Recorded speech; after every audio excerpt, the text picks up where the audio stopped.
Okay, so it's Sunday, and I was in a really bad mood, but I realized that it's Sunday and a lot of people are in church.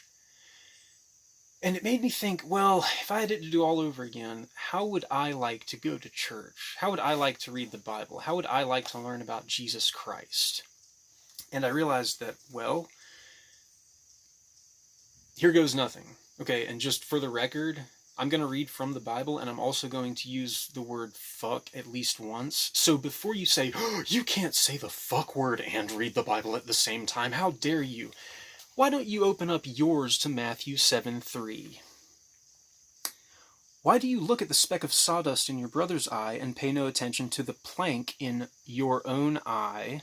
How can you say to your brother, let me take the speck out of your eye, when all the time there is a plank in your own eye? You hypocrite! First, take the plank out of your own eye, and then you will see clearly to remove the speck from your brother's eye. The way I see it, saying fuck or bitch or shit or cunt or whatever the fuck, I don't give a shit. Those are specks of sawdust. I'm a carpenter. I've had a lot of specks of sawdust in my eye. I wash them out, I pick them out. Okay, but when you are a cuckold or a homosexual and you go to a cuck church that's filled with white homosexual men that are somehow inexplicably married to the white women there, who are all getting fucked by the black bulls at the church, and Rabbi Sheckelberg tells you that that's what God's will is, do tell me, who has the speck of sawdust in their eye, and who has the 2x4 by 8 foot fucking long plank hanging out of their own eye? Who just said the fuck word, and who is an actual whore of Babylon? Okay, who just said the cunt or the bitch word, and who is actually destroying the society by being a degenerate? Like, seriously. Oh, is that not good enough for you? Do I have to go a little bit further? Oh, okay, please excuse me while I read Matthew 18, starting in verse 23. Therefore, the kingdom of heaven is like a king who wanted to settle accounts with his servants. As he began the settlement, a man who owed him 10,000 talents, that is, millions of dollars. I shouldn't look up into the camera. I can't find my place again.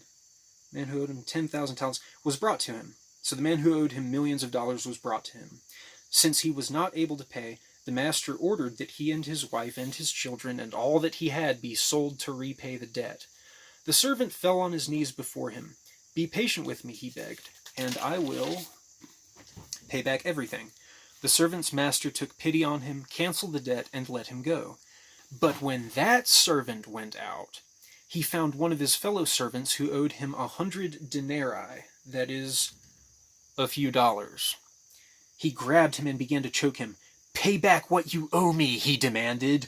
His fellow servant fell to his knees and begged to him, be patient with me, I will pay you back. But he refused. Instead, he went off and had the man thrown into prison until he could pay the debt. When the other servants saw what happened, they were greatly distressed and went and told their master everything that had happened. Then the master called the servant in. You wicked servant, he said, I canceled all the debt of yours because you begged me to. Shouldn't you have had mercy on your fellow servant, just as I had on you? In anger, his master turned him over to the jailers to be tortured until he could pay back all he owed. This is how my heavenly Father will treat each of you unless you forgive your brother from your heart. In other news, water found to be wet. The Pope's hat is funny. Bears shit in the woods. What goes around comes around. The sky is blue.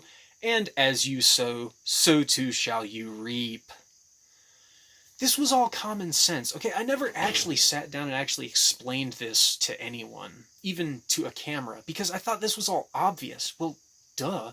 Do unto others as you would have them do unto you. But unfortunately, I've been surrounded by so many dope fiends who have strung themselves out and fried their brains on so many narcotics, and so many whores of Babylon who have taken so much cock up the vagina, and so many homosexuals who have taken so much cock up the ass, and so many evangelicucks who just love sucking on circumcised cock. that I never actually realized that I just needed to sit down and explain to people what a bunch of Pharisees, Sadducees, hypocrites, and worthless pieces of shit they are. So, thank you for enduring all the obscenities that I've spewed out onto the camera and all the Bible verses. I just had to get this out, and if you still think I'm going to burn in hell, then I'll just play the righteous indignation card of being born and living in America in 2019, current year. Okay, so yeah, I think that I've dug a deep enough hole for myself. I'll try to climb out now. Take care, and leave any Bible verses in the comment section below. That's all. Bye.